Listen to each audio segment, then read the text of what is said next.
Hello, kamusta kayo? Magandang umaga po sa lahat ng Catholic community nationwide and worldwide. Good morning, good morning, good morning. And probably tanghali sa ibanig ng mundo sa araw na ito. Kamusta po kayo? Napakabuti ng Diyos sa ating mga buhay. And we would like to thank the Lord sa opportunity na ito na tayo ay nagkita. At napakabuti ng Lord sa ating uh, mga buhay. Alright, nandiyan na si kapatid na Apple at tayo ho ay magpapasimula na. Kumusta kaibigan? Ikaw ay nasa programa na Kabrad kasama si Brad Calix at si Sister Apple. Ang Kabrad ay para sa Catholic community sa loob at sa labas ng bansa. Layunin itong alalayan, palakasin at gabayan ang isang Katolikong Pinoy na maging malalim sa pagkakilala kay Jesus at sa mga aral ng simbahang Katolika na sinusubukan din natin sa biyaya ng Diyos na balansehin ang ating kaisipan, damdamin at ang paggawa ng mabuti sa kapwa. Kaya talina't makinig at tuklasin ang turo ng simbahang itinatag ng ating Panginoong Yesukristo. Ngayon po ay araw ng Lunes, ika-6 sa buwan ng Enero 2025. At ngayon po, samahan po natin si kapatid niya Apple para po pagunahan tayo sa ating pananalangin at sa ating saint for the day. Good morning, Apple. Good morning, Kabrad. Magandang umaga sa lahat ng ating mga tagapanood. Nandito na naman po tayo muli. Tayo po magsisimula. Let us put ourselves in the holy presence of God. In the name of the Father, and of the Son, and of the Holy Spirit. Amen. Let us profess our faith.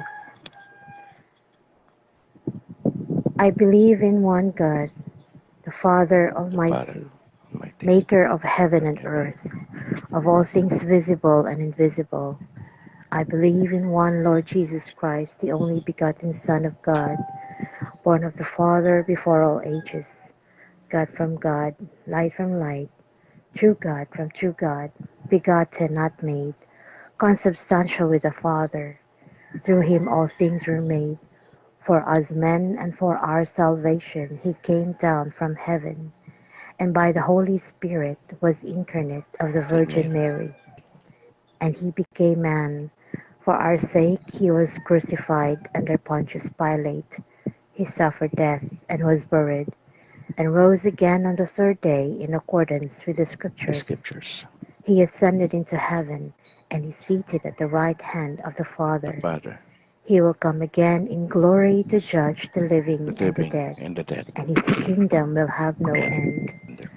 I believe in the Holy Spirit, the Lord, the giver of life, who proceeds from the Father and the Son, who with the Father and the Son is adored and glorified, who has spoken through the prophets. I believe in one holy, Catholic, and Apostolic Church. I confess one baptism for the forgiveness of sins, and I look forward to the resurrection of the dead and the life of the world to come. Amen. Today, January 6th, Monday, we celebrate an optional memorial of Saint Andre Bessette of USA or Canada. Andre Bessette, CSC, 9th August 1845 to January 6, 1937.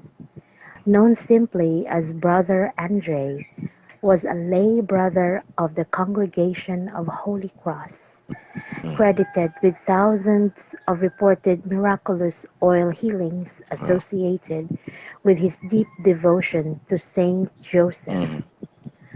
Born Alfred on August 9, 1845, in Mont Saint Grégoire, Quebec, he was so frail when he was born that the cure baptized in emergency at his birth.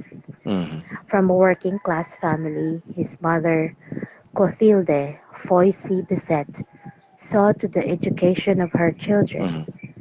Alfred found himself orphaned at the age of 12 Mm. after the early deaths of his parents.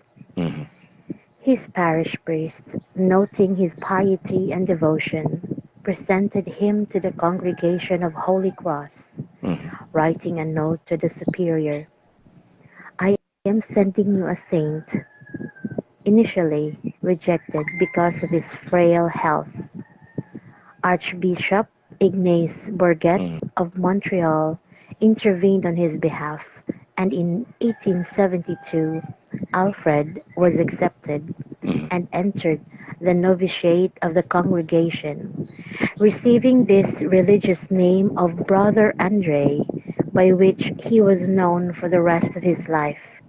He made his final vows on February 2, 1874, at the age of 28. Andre was given the task of porter at Notre Dame College in Mhm. Côte-des-Neiges, Quebec. When I joined this community, the superiors showed me the door, and Mhm. I remained 40 years, he said. Wow. He was deeply devoted to Saint Joseph and recommended Saint Joseph's intercession to the afflicted. Mhm. On his many visits to the sick in their homes, he would rub the sick person lightly with oil taken from a lamp burning in the college chapel and recommend them in prayer to Saint Joseph. People claimed that they had been cured through the prayers of the good brother and Saint Joseph, and they were grateful their prayers had been heard.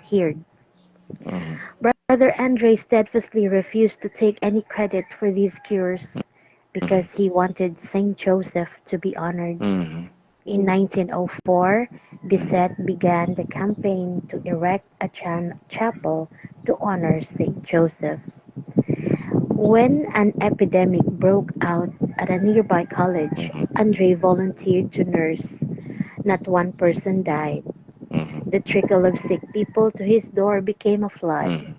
His superiors were uneasy. Diocesan authorities were suspicious. Doctors called him a quack. Mhm. I do not cure, he said again and Mhm. again. Saint Joseph cures. In the end, he Mhm. needed 4 secretaries to handle the 80,000 letters he Wow. received each year. Wow. As his reputation spread, controversy inevitably arose. There were many religious in the congregation of Holy Cross, Mhm. teachers and parents of students at the college who Mhm. supported him, but many others opposed him and even considered him dangerous to the well being of the school's reputation because they regarded him as a charlatan. In 1924, construction of a basilica named St. Joseph's Oratory became on the side of the mountain near his chapel. Andre Bisset died in 1937 at the age of 91. No. A million people filed past his coffin. Brother Andre was beatified by Pope Saint John Paul II on 23rd of May 1982. Mhm. On October 17, 2010, Pope Benedict XVI formally declared sainthood for him the first saint of the Congregation of the Holy Cross. Wow. Let us offer one Our Father, one Hail Mary, and one Glory be for the intentions of all who are here present in our live stream and for all those who are sick in their homes as well as their Mhm. family.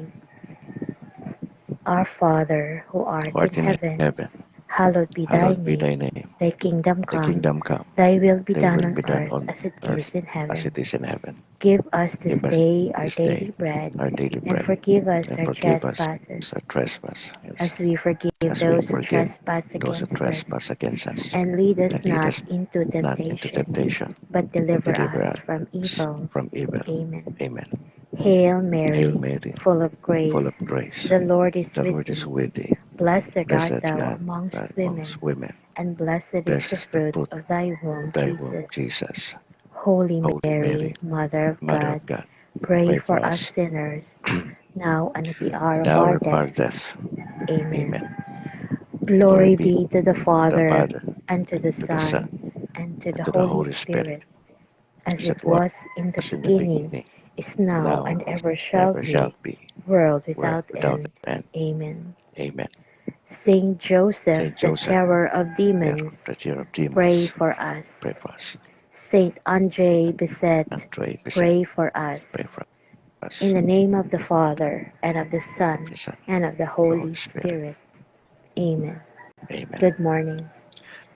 Kapatid, baka meron kang announcement mula sa inyong parokya at baka may gusto kay shout out ngayon. Just go ahead. Good morning, Kabrad, ulit. At gusto ko lang i-shout out ang ating mga kapatid sa Latin Rosary Missionaries na pinangungunahan ni Sis Ria Bautista kasama ng ating mga coordinators na patuloy na nagdadasal at sumusuporta sa ating channel. Kay Sis Angel Amoma, kay Habibi Cheche, at sa lahat ng ating mga OFW workers na hindi napapagod sa kakadasal. Magandang umaga rin at gusto kong i-shout out syempre ang aking pamilya na nanonood din araw-araw, ang lola kong 84 years old na palaging nanonood sa mga live stream at videos ng ating kabrad Calix. At ganoon din sa aking parish priest, si Father Farley Santillan, sa lahat ng mga parishioners at church workers ng Immaculate Conception Bakyas Parish. Magandang umaga sa lahat. Patuloy po tayong patnubayan, pakaingatan at pagpalain ng ating mahal na Panginoon kasama sa pangangalaga ng ating mahal na Inang Maria. Maraming salamat at magandang umaga. Alright, maraming salamat, Apple. Thank you so much sa opportunity na binigay mo sa amin na kapatid na Apple. Makakasama natin ang regular si kapatid, Monday to Friday po yan. At maganda ho yung kanyang mga sinishare sa atin.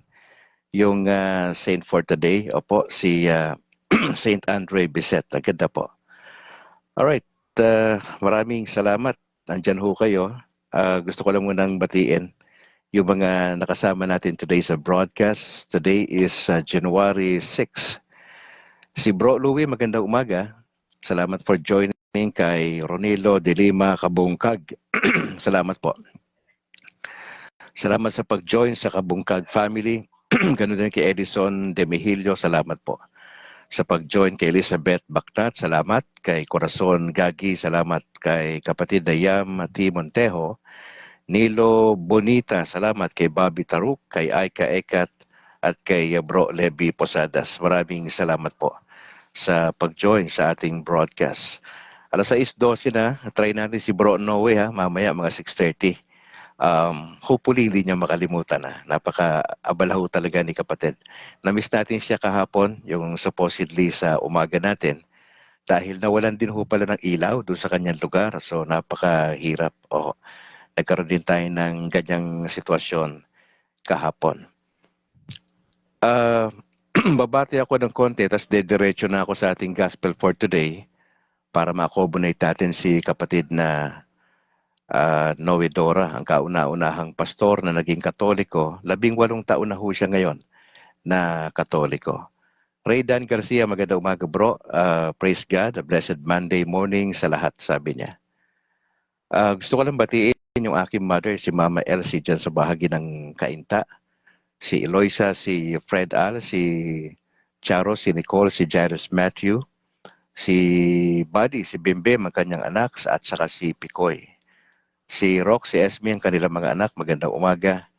Ganon din si Julie, dyan sa bahagi ng Pangasinan, si Ron Lian, si Ate Lydia, magandang umaga po. Si Buboy, saka si Sheila, dyan sa Pangasinan. Binabati ko rin yung aking bishop dito sa Diocese ng Bacolod, si Bishop Patricio. Kami ho ay nakapagsimba dyan sa katedral kahapon, ang aking buong pamilya.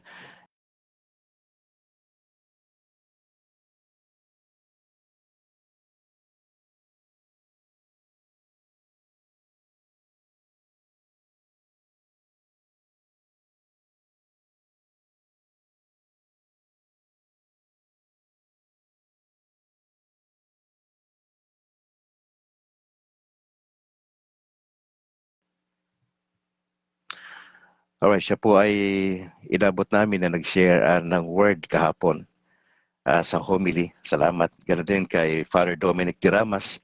Maraming salamat po. Kay Sister Mercy ng Pauline Media at sa lahat ng staff, magandang umaga po sa inyo. Si Reverend Father Hubert Abellana ng St. Therese of the Child Jesus Quasay Parish. Magandang umaga dyan sa Barangay 35. Kay Reverend Father Brendan Ray Gamala, ang spiritual advisor po ng CFD. At sa lahat ng tropa ng Catholic Faith Defenders, kay Doc Ray Entilia, Christian Paul Gailan, Harvey Angke, George Kiles at JB Akma. Ganoon din kay Bro Herod Deloso, Pepito Barbon, James Enciales, kay Rod saka kay Rex. Belated happy birthday kay Kabornok. Magandang umaga. Kahapon ay he celebrated yung kanyang birthday. Maraming salamat. Ems Aspe Sagales, magandang umaga po from Cavite. Alright, diretso tayo sa Gospel for today, Matthew chapter 4. Dito po sa verse 12 and following, 12 to 17. When Jesus heard that John had been put in prison, he went away to Galilee. He did not stay in Nazareth, but went to live in Capernaum, a town by Lake Galilee, in the territory of Zebulun. Ramil Mingita Sumalinog, magandang umaga po, at kay Ray Agaton, maraming salamat. And Naphtali, this was done to make come true what the prophet Isaiah had said. Land of Zebulun and land of Naphtali, on the road to the sea, on the other side of the Jordan, Galilee, land of the Gentiles, that the people who live in darkness will see a great light. And those who live in dark land of death, in light will shine. Now from that time Jesus began to preach his message, turn away from your sins because the kingdom of heaven is near. At lalaktaw po tayo dito sa verse 23 to 25. Sabi po ng passage, Jesus went all over Galilee, teaching in the synagogues, preaching the good news about the kingdom, and healing people who had all kinds of disease and sickness. The news about him spread through the whole country of Syria, so that people brought to him all those who were sick, suffering from all kinds of diseases and disorders, now people with demons, with epileptics and paralyzed people, and Jesus healed them all. Large crowds followed him from Galilee and the 10 towns, from Jerusalem, Judea, and the land on the other side of the Jordan. Mga kapatid, nagsimula po ang ministry ni Jesus Christ sa edad na 30. Mapapansin nyo, nagsimula po siya doon sa Bethlehem. Siya ay isinilang sa lugar ng Bethlehem, the house of bread. Ang ibig sabihin, siya po ay lumaki doon sa Nazareth. Okay? Yung kanyang kabataan nandun sa Nazareth. At the age of 30, siya po ay naglumipat ng lugar dito sa Capernaum. Ito po yung pinaka naging base or headquarter ho ng ating Panginoon sa kanyang ministry. At hindi ho biro yung 3 taon na pagmiministeryo ng ating Panginoong Yesus. Noong panahon po na yon, nabalitaan niya na lang ho, yung kanyang pinsan na si John the Baptist was put into prison. At siyempre, kung sino ba namang tao, no, na hindi ho malulungkot sa ganong eksena. Pastor Noedora, magandang umaga po. At siya po yung mga kasama natin maya-maya, mga 6:30, para ho pag-usapan yung ginagawa ng Lord sa kanya. Magandang umaga, Bro Noedora, at kay Pepito Barbon, salamat. Capernaum po yung napiling lugar. On the other side, si John the Baptist, na kanyang pinsan, ay nagmi-minister along doon sa Jordan River. Nagbabaptize yung kanyang pinsan, nangangaral din ho, at ang sabi niya sa mga tao, sa mga Hudyo in particular, pagsisihan nyo yung kasalanan nyo. Actually, the same message. Ray Montano, Arabaca, magandang umaga. Shoutout daw doon sa kanyang Padre Cura ni si Father Nacer Zaragoza ng Corpus Christi Parish. Magandang umaga po sa Arabaca family.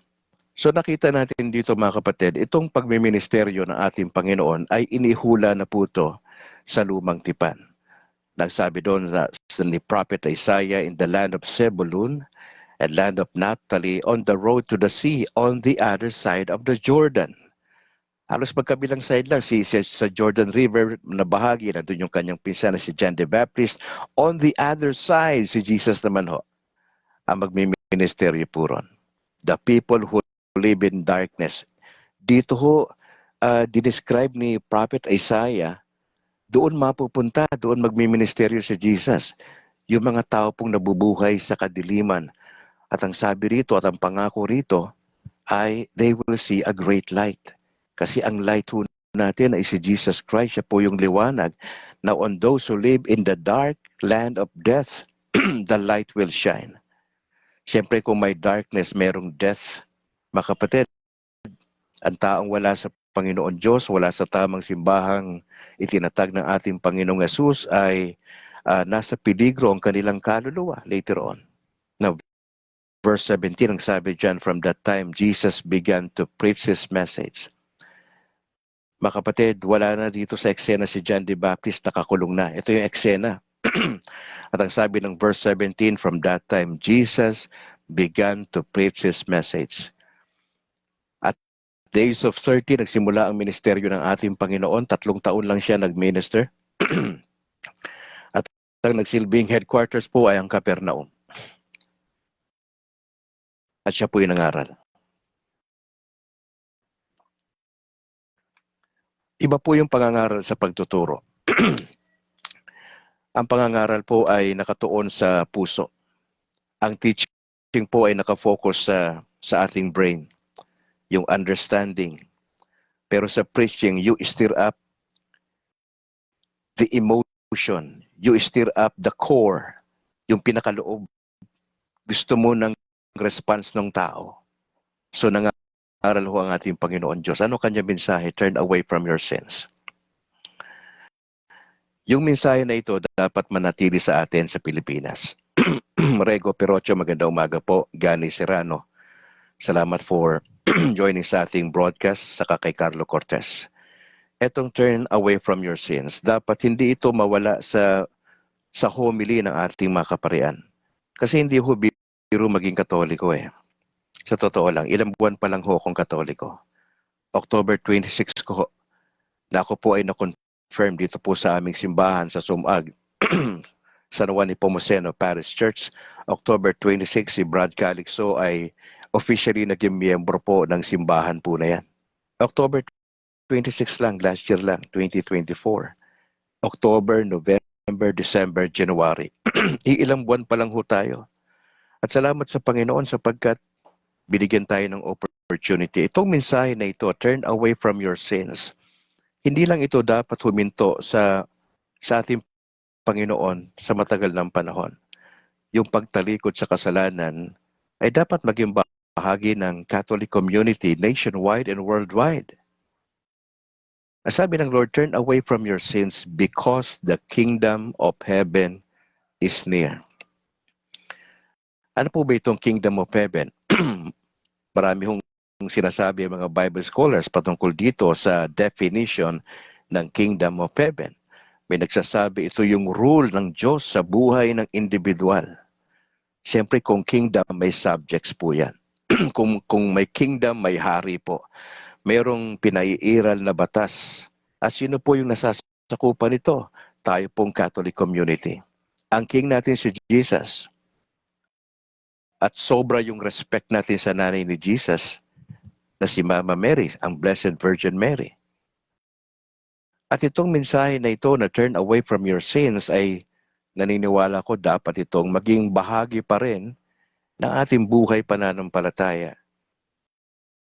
Because the kingdom of heaven is near. Mga kapatid, ang mensaheng ito ay dapat manatili.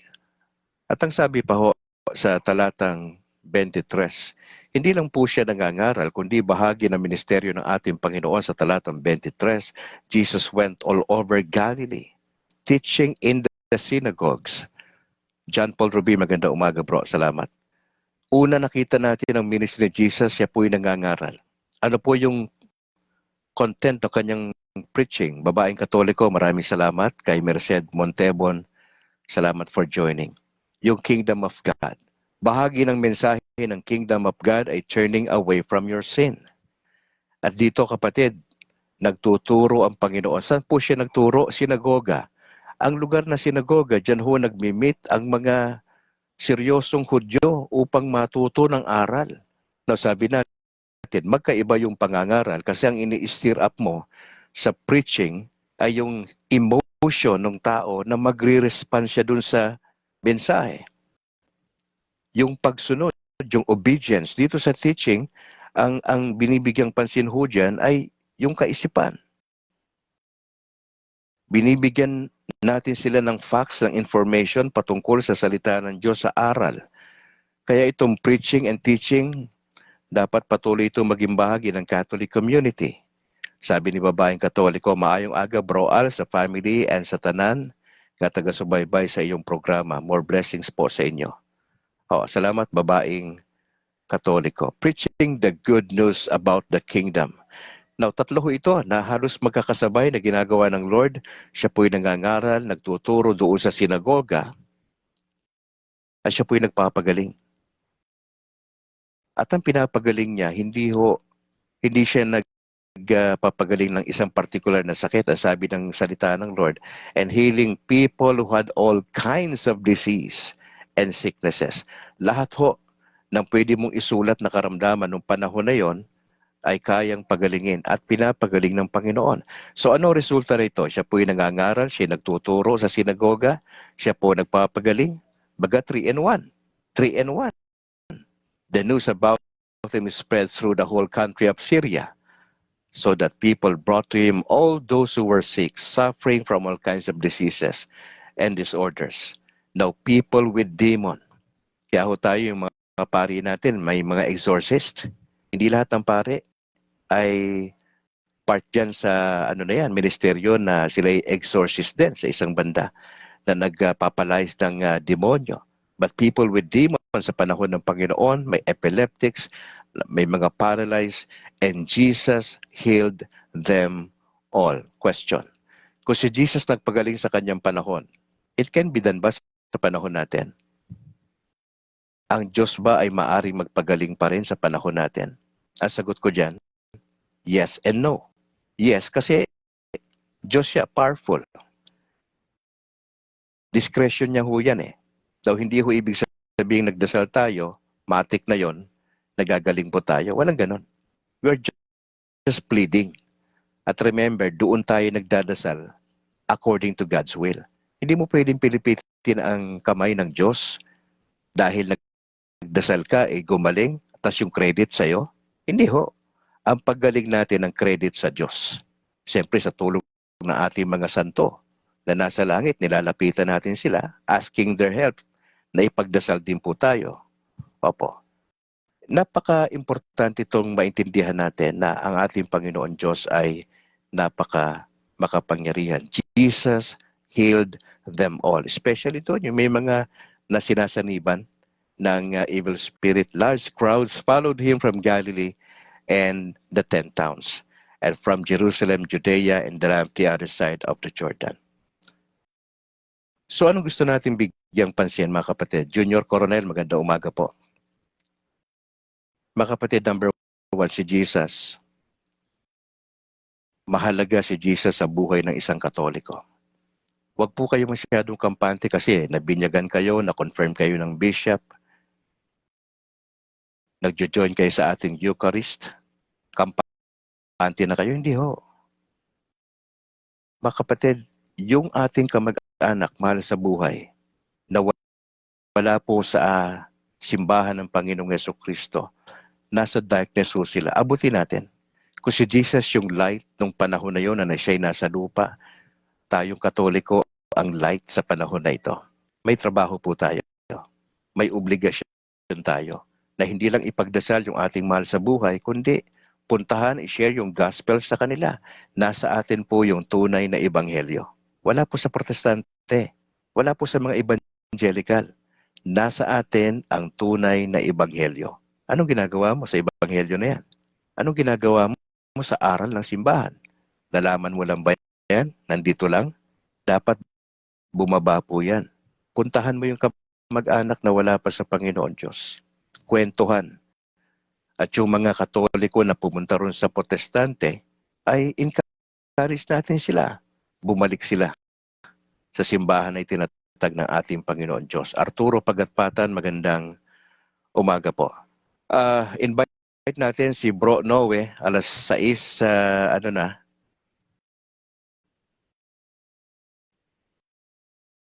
invite natin si Bro Noe, 6:30 sharp.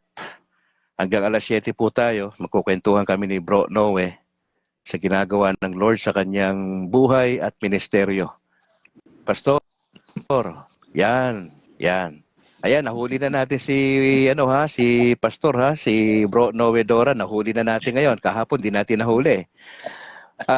Bro Noe, magandang umaga po. Bati muna kayo sa ating mga viewers.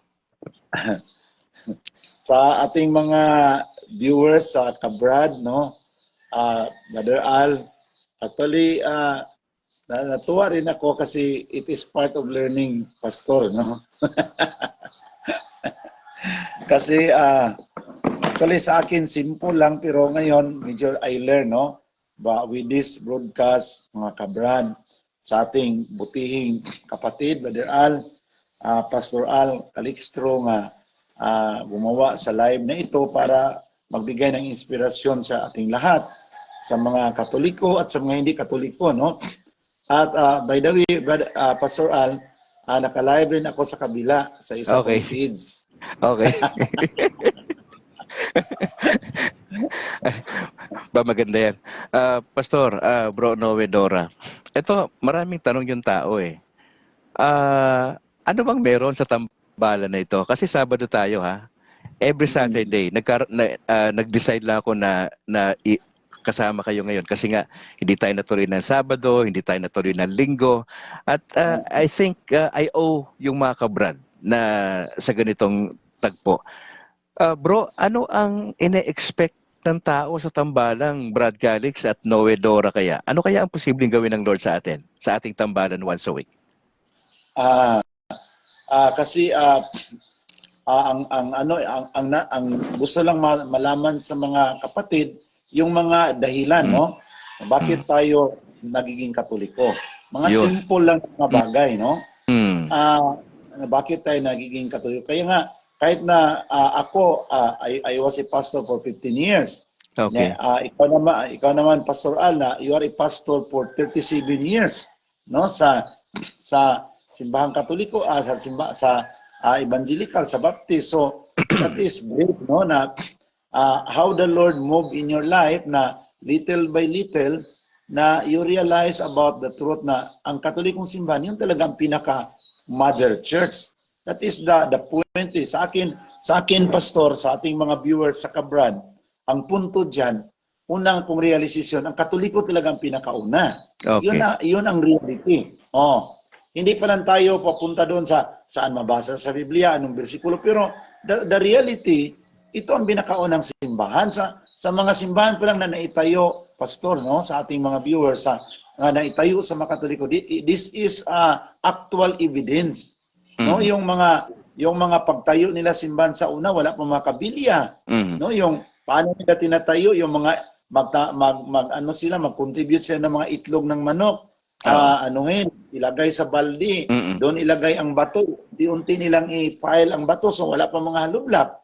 So in that, makita natin na actual evidence na ang Katoliko talaga pinakauna, no? Yung sa ano yun mo ngayon na yung mga pagbahagi mo sa topic na yung pagbabago, no? Repentance.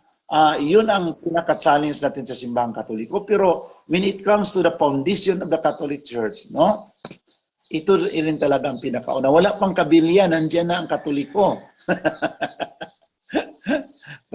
Pastor, mga kapatid, wala pang kabilya, nandiyan pa ang Katoliko kasi nagtayo ng mga simbahan ang Catholic Church noon, no? Wala pa ang mga modern building materials. Nandiyan na. So kaya ayun ang actually, nakapunta rin ako sa Jerusalem, yung sharing mo, Pastor, ngayon na tungkol sa Jerusalem, I was there for 2 times. Wow. Pakikwento naman yung karanasan mo doon. Oh.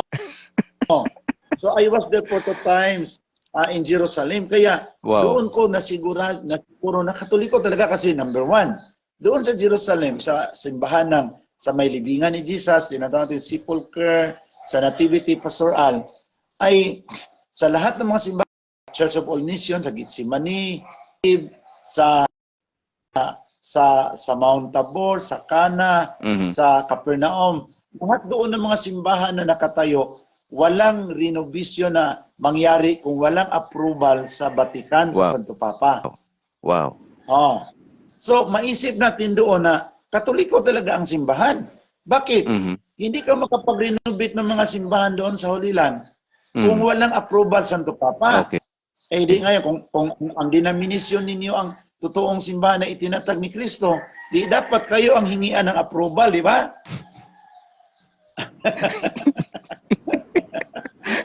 Pero ang approval, marami na naman magagalit sa atin ito.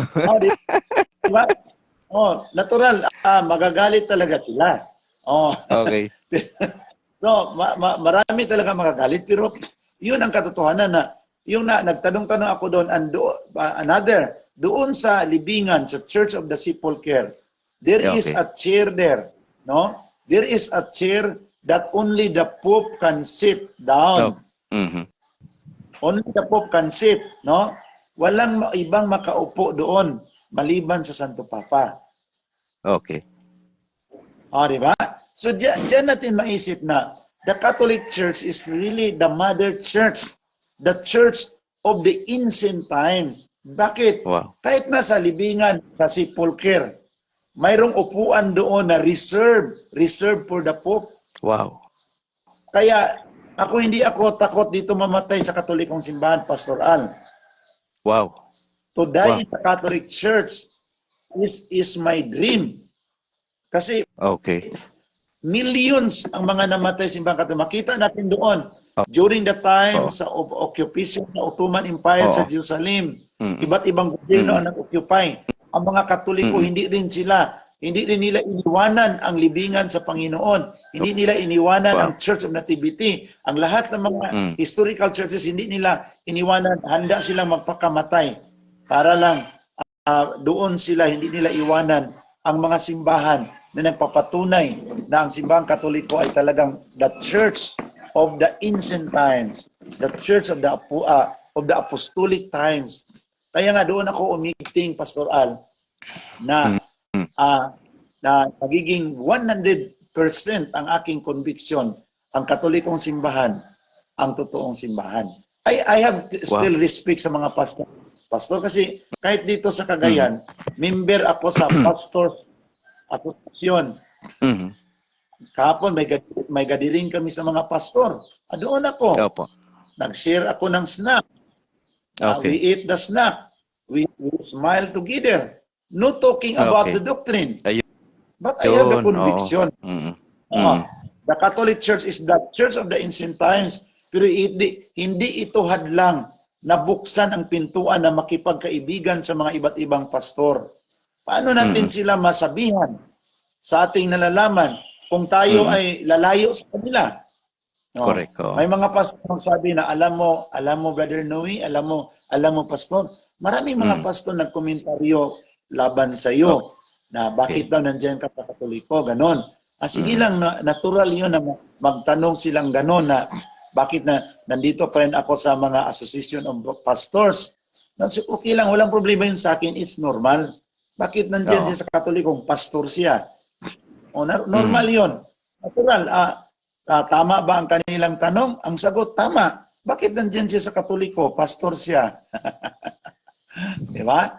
So, yun Pastor Al, na ang decision mo ay in my reflection, looking into your situation, I reflect on it at nakita ko na it is the work of the Holy Spirit working in your life, working sa may bahay mo, kay ma'am, na isang teacher, no? Na ngayon may sakit, ngunit you agreed together na to be at home in the Catholic Church. malaking bagay yun. Kaya ako, Pastor, when I was in the Holy Land, palagi akong umiiyak doon. Wow. No, mga brothers and sisters, umiiyak ako doon. Punta ako sa libingan ni Jesus pagsabi ng tourist guide na, brothers and sisters, this chair in the Church of the Sepulchre is reserved for the Pope. Lumuha ako. Ito ang isang palatandaan na Katoliko talaga ang simbahang itinatag ng Panginoon. Okay. Kasi ang tourist guide hindi Katoliko. Hudyo ang tourist guide eh. Hudyo ang tourist guide, Pastor. So, kaya pagsabi ng tourist guide na this chair is reserved only for the Pope. No renovation of the historical churches without the approval of the Pope. And then, alam mo, Pastor Al, yung lahat na koleksyon natin sa offering during sa mahal na araw sa Biyernes Santo, di ba? Mayroong offering ng simbahang Katoliko. Lahat na offering natin, 5 piso, 1 piso, padala yun sa Holy Land para sa maintenance.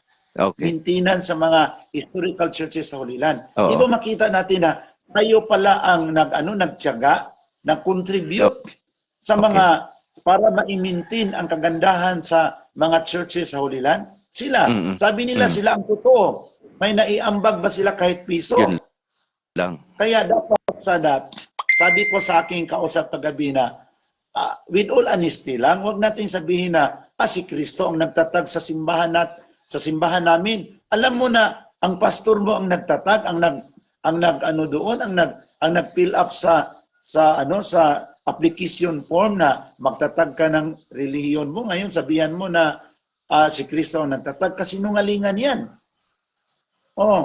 Pwede man natin isabi na ang pastor namin ang founder, pero nandiyan na sa iyo kung magpamimber kayo, at least honest ba? Hindi yung gagawa tayo ng mga paikot-ikot na iligaw natin ang tao na si Kristo talaga ang founder. Alam mo si Talpulano ang founder, we have to be honest. Yun ang sabi ko sa mga pastor. Pastor, sabi ko sa mga pastor, sa kaibigan na ako, sasali ako dito sa ating asosasyon na mga pastor. Kahit na magalit kayo sa akin, pero mas magalit ako sa sinungaling ba? Sinungaling ka. Alam mo ikaw ang nagtatag, iikot-ikot mo na si Kristo ang nagtatag. May impirno ka niyan. Delikado no? Delikado. Pastor, gusto kong tanong sa iyo, ano yung the first time na kayo ho ay napunta ron sa Holy Land? Pwede ho ba ninyong i-describe sa mga manonood natin?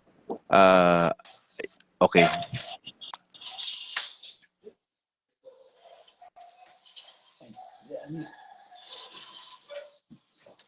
Maraming salamat mga kapatid sa pag-join nyo sa amin. Ito po ay at least may time si Bro Noe ngayon na nakakasama natin.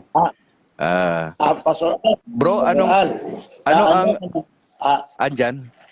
May kasama ka dyan? Bago tayo magpatuloy, meron akong i-greet na guest, Brother Amik. Yung biglang dumating si Brother Amik Taglinaw, yung Seventh-day Adventist vlogger na nag-convert din. So, ipakita lang natin kausapin natin, kausapin natin. Baka pwede makausap ng konti. Ako gising nga. Hello, bro. Ito si Brother Amik Taglinaw na isa ring Seventh-day Adventist vlogger na ngayon ay Katoliko na. I-greet mo sila. Magandang umaga po. Kagigising lang Kasi nag-night preaching kami sa Cagayan de Oro City, Boston Park. Gaston Park, kagabi. Okay. Natapos mga alas 9 na ng gabi. Wow. Alas 9 na ng gabi. Tsaka isa ko doon sa nagbigay ng conversion story. Wow. Salamat, bro. Sa pagpapagamit po sa Panginoon. Anong itanong mo kay Pastor Amik, Brother Amik? Bro, ano ang nag-push sa'yo? Bakit mo finally tinanggap ang hamon na maging Katoliko? Kasi matagal ka rin sigurong Seventh-day Adventist. Ano ang nagtulak sa'yo para finally yakapin mo mo yung aral ng simbahan at sabihin mo, ito na yung panahon, ito na yun, niyayakap ko na to, gusto ko lumipat dito. Ano yung nagtulak sa'yo para gawin yan? Okay, magandang umaga po again. Salamat po sa tanong. Yung nagtulak po sa akin na lumipat ako ng Katoliko, yung isang monghe ng monastery ni St. Clare doon sa amin sa Agusan del Sur. Yun yung unang nagkatikay sa akin kasi laki ako ng SDA. Yung nasa isip ko talaga yung SDA, yung tatag ni Kristo. Kasi yun talaga yung dala ko na sa matagal na panahon na yung SDA, yun talaga yung tatag ni Kristo na reliyon. Mm-hmm. Nung nakatikais niya ako, sabi niya, hindi si Lord Jesus Christ yung founder niyo. Di nagulat, nagtaka ko, bakit hindi? Yun ang nasa isip ko, yun ang na-aral namin, si Lord Jesus Christ yung founder. Diyan ka lang muna ha. Kasi nandun ako sa may yung sala. Sala. Yung sala, doon kami. Pumasok siya sa prayer room kasi monghe, prayer warrior yun yun kasi yung trabaho niya. Diyan ka lang muna, pasok ko doon, mayroon ako kukunin na libro. Ito yung libro. Saka may dala pa siya ng world history. Okay. Ito yung libro, yung founder ng Iglesia ni Cristo, si Manalo, tatag 1914. Correct. Doon kay Kibuloy, yung Kingdom Christ, ito yun yung founder, si Kibuloy. Yung sa Mormons, nandito yung sa Iglesia ni Cristo, 1872, Charles Taze Russell. Yung sa inyo, SDA, 1863, Ellen G. White. Yung sa amin, dito. Yung pinakaunang pahina, dito. Lord Jesus Christ, 33 AD. Okay. Doon na-open yung isip ko. Uy, bakit Jesus Christ yung founder ng bakit Jesus Christ yung founder ng Roman Catholic, samantala yung nasa isip ko yung founder ng Roman Catholic si Constantine. Okay. Yun talaga yung Constantine. Doon na-open na yung isip ko na pag-aralan ko yung doktrina ng Katoliko. Pero hindi pa Sikreto lang. Sikreto lang yung na pag-aaral. Tsaka pag uwi ko sa bahay, tinanong ko yung papa ko, sabi ko, pa, ba't doon sa monghe? Kasi family friend namin yun eh. Oo. Family friend namin. Kasi yung mayroon kaming lupain yung bundok, may bukid, yun, yung uma. Oo. Lapit lang doon sa kanila. Sabi ko, pa, ba't doon sa libro na monghe, yung founder ng Katoliko, ba't hindi si Constantine? Sabi niya, si Constantine yung founder. Ba't si Jesus Christ? Gawa-gawa lang nila na libro yan. Huwag kang maniwala dyan. Okay, pagdating na doon sa mga argumento kasi nag-vlog na ako kasi. Okay. Umaatake na ako ng nag-vlog na ako. Doon na kay Father Darwin. Sa mga debate ni Father Darwin sa punto por punto. Yung libro na ipinakita ng monghe at saka yung mga argumento ni Father Darwin sa punto por punto, nagkatugma na ng founder ng Seventh Adventist 1863 tatag saka Ellen G. White. Doon na at saka yung Christ doon na na-open. Uy, parang may hiwaga na dumating sa isip ko na doon na nag-umpisa na pero hindi pa yung full. Pero mayroon ng may lama na nga parang ito na. Yun. Yun na ang at saka dumating na yung panahon sa pagdaan ng mga araw, dumating na yung panahon na may nag-challenge sa akin na isang pare na si shout out ko muna. Father Don Mos. Father, Magandang umaga dyan. Maayong buntag. Taga Davao yun. Yun ang Challenge. kumpisa, nagmisa. Nagmisa sa akin na within 1 month. Pero 3 weeks pa lang, doon na. Okay. Lumambot na yung dati, matigas ko na puso na against ako sa Katolik, lumambot ng dahil sa misa. At saka, ngayon, nandito ako sa Katoliko. At saka, hindi pa fully na inyong na Katoliko na ako kasi hindi pa ako na binyagan.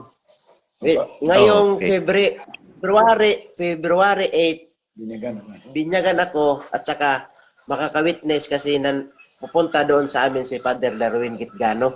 Wow. At saka si San Pablo Alima. Yes, doon. yes. Mga CFD, Santiago de Oro City, pupunta ng Bayugan City, Agusan del Sur kasi marami ang nag-chat sa akin, marami na nagsabi, kailan yung binyag mo kasi mag-sponsor ako ng isang buong lechon baboy. Hindi ko naman mauubos yun eh. Kaya in-invite ko yung chapter CFD. Pumunta kayo doon. At sa kayo, kainan tayo ng lechon baboy. Baka makarating dito ha, baka makarating dito yung ulo lang dito sa CFD sa Bacolod. Pwede na kami. Saka yung mga lay minutes ko, nagsabi sila na kailan kasi mayroon sila. Pastor Al, i-invite din natin siya sa Bacolod. Pwede. Pwede kapatid. I-arrange natin, ha? I-arrange natin. Sige. Oo, pwede. Pwede yan. Sa Bacolod? Magtagalog mo nung tayo na may inunggol doon. Naku, mahihirapan tayo sa kalisyon dyan.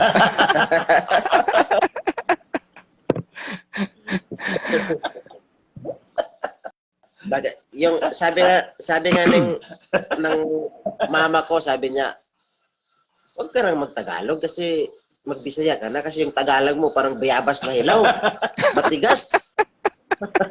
Magbayabas daw na hilaw, matigas daw. Ay, matigas daw. Sa maintindihan.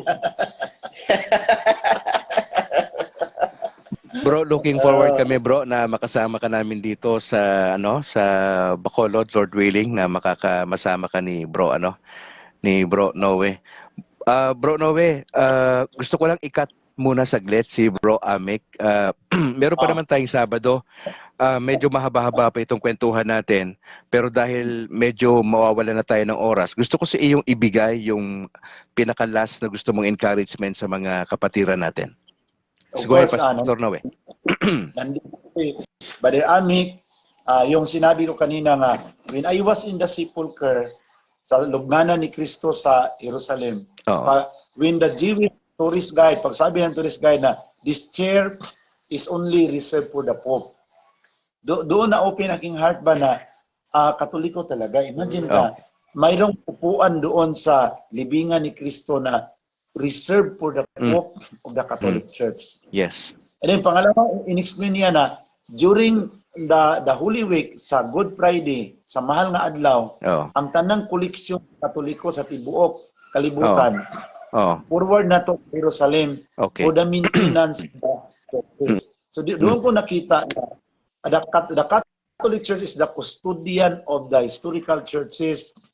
Siya ang simbahan of the ancient times na even the government of Israel, alam nila na Katoliko talaga kasi hindi yun pahintulutan sa gobyerno na ikaw ang custody diyan, magbantay diyan sa mga simbahan kung wala kang ebidensya historically na ikaw ang totoong simbahan, di ba? So the government of Israel is convinced na ito ang simbahan na historical church, ito ang pinakaunang simbahan kasi sila ang nag-custody sa mga historical churches sa Holy Land. So ngayon, yung mga istorya dito na dahil sa kapitulo, dahil sa bersikulo, kami ang totoong simbahan, nonsense yun, Pastor Al.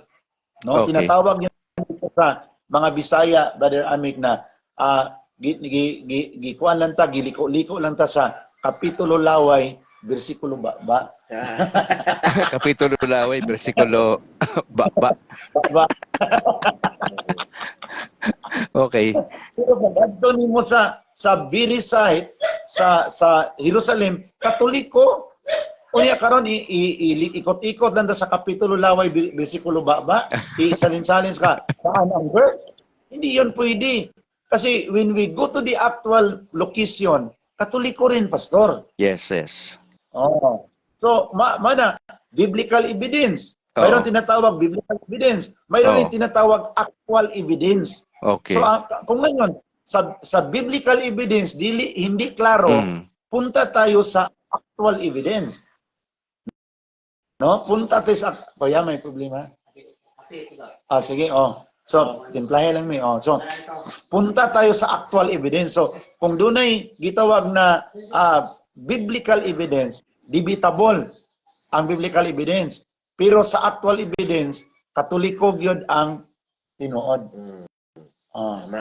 Okay, kung mayon ka nga ikaw tinuod, ikaw dito panitan sa balay ni Pedro, Katolikong simbahan lang ang nakatindog dito. Okay. Wala tanan, only the Catholic Church standing at the very house of Peter. Sa Israel. Sa Israel. Sa Israel. No? Pag adto na to katong asa natulog si Jesus sa balay ni Pedro, itudlo man dito. Muna ituluganan ni Jesus, mo ni ang balay ni Pedro. Only the Catholic Church standing at the house of St. Peter in Capernaum. So, that is the actual evidence nga gitawag sa korte mga igsoon nga evidence beyond reasonable doubt. Ayun. No? Tama. Evidence beyond reasonable doubt na naman. Kay actual, Katoliko ang nag-occupy. Karon ingdon-ingdon na tara, bersikulo. Manandili ko mo kung ano ng mga isalin-salin bersikulo. Ayaw ko nagikan ko Jerusalem, imo kong kuang ano bersikulo. Ikaw, wag gani ka kaadtog si Kihor. Sa Jerusalem. Totoo talaga, Pastor. Totoo talaga, Pastor, yung mas nauna yung simbahan kaysa Biblia. Okay. Tama. Yun talaga yung hindi ko na Intindihan. Hindi ko natindihan dati. Oo. Kung sabihin ng mga protestante na nauna yung Biblia kaysa simbahan, tama sila. Nauna yung simbahan nila. I mean, tama sila. Kasi una ang Biblia sa simbahan una ang nila. Biblia, Sabihin nila, mas nauna ang Biblia kaysa simbahan. Correct sila. Kasi Protestant Kaya niabot religion. sila na naman Biblia. Kasi kung walang Biblia, Wala sila. Yung Katoliko, Wala pang Biblia. yung Katoliko, nandyan na. Wala pa yung Biblia. Yun. Sabi nga, mas nauna pa nga yung bitsin kaysa Iglesia. yung Iglesia ni Cristo at saka yung Saksi ni Jehovah. Kasi yung bitsin, 1904, mayroon na. Betche Yung na. Tanduay, yung Tanduay, 1854. Mas nauna pa yung Tanduay kaysa SDA, 1863 lang eh. Okay. So, Yun na doon na open yung mind ko na Okay. ganun. Pastor, mas nauna ang Tanduay sa SDA kay 18.4 pa man. Pero hindi makapasok sa langit ang Tanduay. Siyempre. Hindi yan po pwede doon. Hanggang sa lupa lang yan. Alright mga kapatid, wala na ho tayo masyadong panahon. Pastor Dora, Amek, maraming salamat. Pastor, baka pwede ho kayong bago tayo mag-lead na ang ating closing prayer. Gusto ko lang ding mag-announce ng konti. Yung ating ginagawa namin ito na tambalan, every Saturday ho ito ha mga kapatid, ang tabayanan nyo kami ni Bro Noe, saka si Amek kung nandyan siya, Sabado alas 6:30 ng umaga hanggang alas 7. Mamaya ho magbabalita si Brad Calix alas 12 ng tanghali. Meron tayong national news, meron tayong international news at meron tayong Vatican news. Magbabalita ho ko ng live alas 12 ng tanghali mamaya. Monday to Friday po yan. At sa gabi ho ay meron tayong usapang Katolisismo alas 7 ho ng gabi. At alas 8 naman yung ating Kabrad Prayer Global Movement na si kapatid na Apple yung maglilid sa atin. So dire-diretso ho tayo. Monday to Sunday itong Kabrad at may balita sa tanghali. Monday to Friday alas 12 ng tanghali mamaya. Usapang Katolisismo alas 7 ng gabi. At yung ating pananalangin ng alas 8 hanggang alas 9. Dire-diretso po ito. Pastor Nove, maari po bang samahan nyo kami sa ating closing prayer sa umagang ito?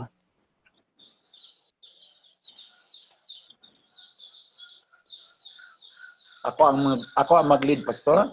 Opo, kayo po. Okay, in the name of the Father, of the Son, of the Holy Spirit. Amen. Holy Spirit. Panginoon, salamat po sa gift of conversion ni Pastor Al Calixtro, Brother Amik Taglinaw. Thank you so much for the power of the Holy Spirit that moves in the heart of your people. Moving in my heart, moving in different converts of the Philippines.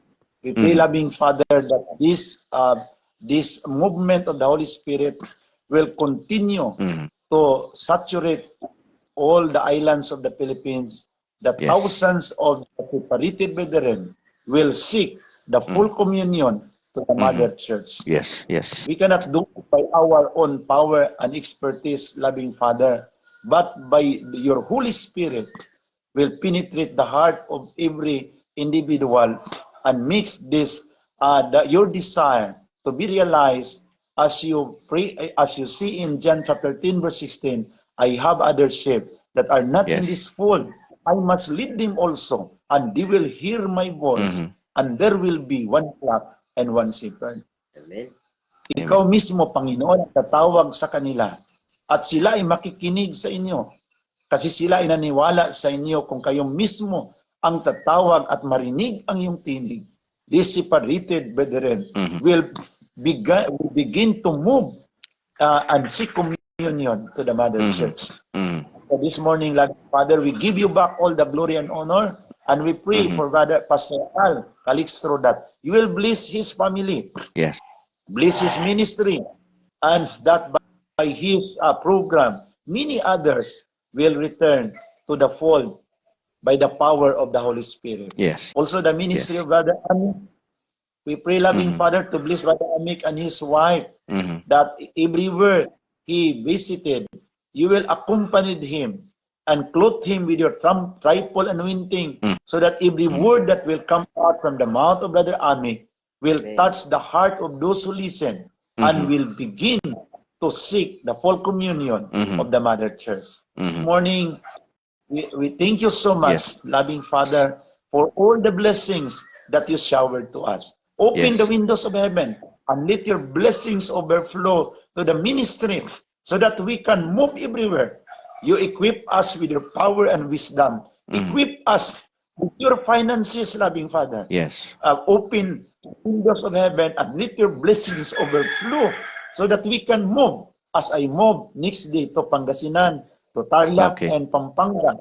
I always trust in you with your divine providence that in this mission, many will return to you by your divine action and with the intercession of the Blessed Virgin Mary.